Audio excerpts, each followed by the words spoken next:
वास्तविक जी थाना को आसे गोटे गाँवलिया ढंगटे अच्छी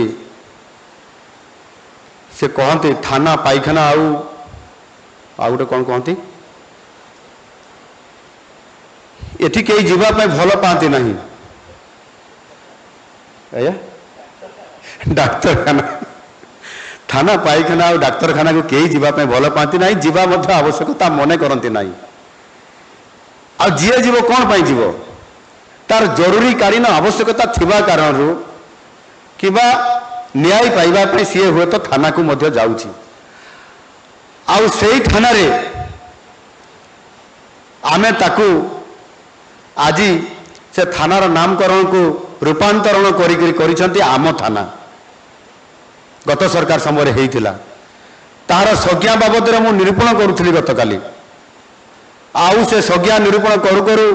मु भी टिके भाव बेल कही जाइतिली जे से थाना रे मु जने विधायक होइकरी मु जने विरोधी दलर मुख्य सचेतक होइकरी किभली भाव से थानार शिकार होइतिली ये कथा मु गत काली एठी उपस्थापना करुथली एणुकरी साधारण लोकटे आउ जदि भिकारी लोकटे भड़िया होइतबो अति निरी लोकटे तार अवस्था कौन होउतबो मु निजे देखुची विधायक थिबा समय मु निजे थाना रे देखे जे गोटे लोक जदि अभियोग करिया पय आसीछि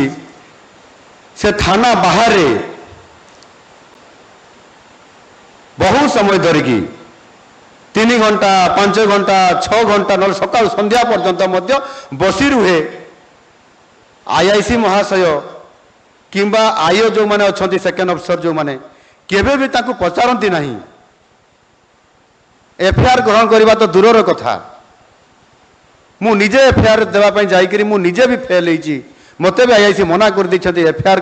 ग्रहण करा ना ए जगार आप से जगार करंतु ये परिस्थिति भी आम पाखरे आज दिन भी अच्छी आज दिन भी अच्छी एणु आमे टिकिए से साधारण लोकटीर तार आशा को तार भरोसा को ताकू कष्ट न देकरी अंतत पक्षे आम थानार संज्ञा को निरूपण करके से आधार काम करले भल हुंता